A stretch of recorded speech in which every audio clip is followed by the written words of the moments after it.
Hi everyone, Al DeMarco here, General Manager of the world's largest online sports handicapping website in the world, VegasSportsAdvisors.com, with your Saturday college basketball tournament report. 19-10 run with the complimentary plays over the past 2 weeks, and I've got two more comp plays. I'm going to break down the games between Notre Dame and Butler, Kentucky and Cincinnati, and give you the in-depth analysis and which way to go in those contests in just a second. Now listen, guys, you can get my best bet. In fact, I have two plays today. My best bets on the board today, plus the plays of every single handicapper at VegasSportsAdvisors.com.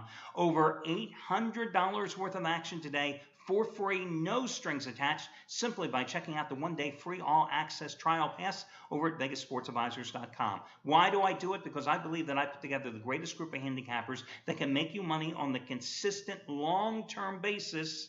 And what better way to show it than by giving you all of our plays, all of our best bets today, absolutely free. Over $800 of action. Among the plays you're going to get, guys, how about Gabriel DuPont, his 100 dime max wager winner number 20 out of 25, his round of 32 game of the year, NC State and Villanova. How about Matt Rivers, biggest play in his 12 years as a charter member of VegasSportsAdvisors.com, blank check game of the year winner, Notre Dame and Butler.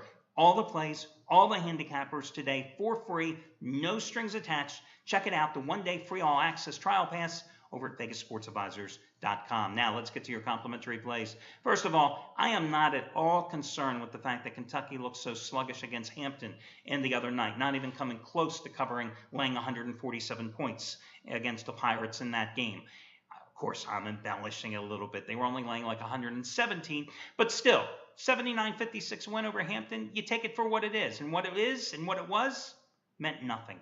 Listen, the game started 40 minutes late because the game prior, Purdue and Cincinnati, ran into overtime. Ironically, Cincinnati, in that particular game, rallied from 7 down with 48.5 seconds left to go in regulation to force overtime, and then managed to escape with the win, 66-65 over Purdue. And that earned them the right to take on a Wildcats team that, because their game on Thursday against Hampton started so late, they didn't finish that contest till well after midnight.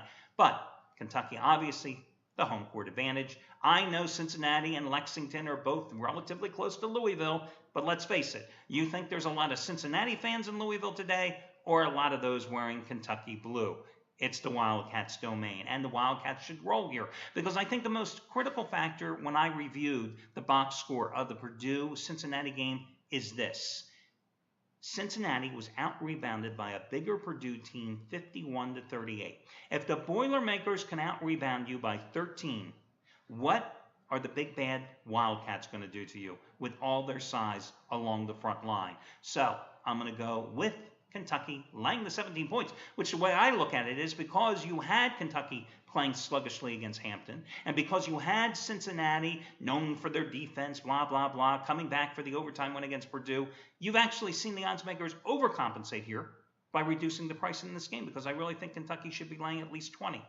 That's why I'm more than willing to lay them at 17. To me, that big number, it's a discount.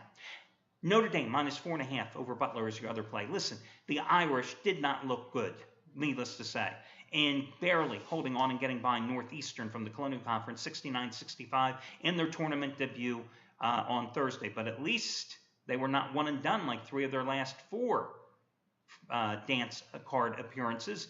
And maybe it was a letdown. Listen, maybe they just weren't focused. After all, this is a team that last Saturday and Sunday in Greensboro in the middle of Tobacco Road upset Duke and North Carolina in a 24-hour period to claim the ACC crown. But this is another situation where the odds makers have overcompensated. This line, to me, should be at least 2 or 3 points more in favor of Notre Dame.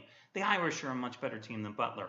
Oh, I know Butler comes from the Big East, and I know Butler took care of business against Texas 56-48. But the fact is, the Longhorns aren't any good. They lost 10 of their last 16 games anyway. Bulldogs want to play slow. They've got to get in that half-court game. They don't want to see that score going into the 70s or 80s. Notre Dame wants to play fast. I mean, you've got 4 guys that average over 9.8 points a game. Guys that shoot the hell out of the ball. Number 2 shooting team in the nation behind Gonzaga.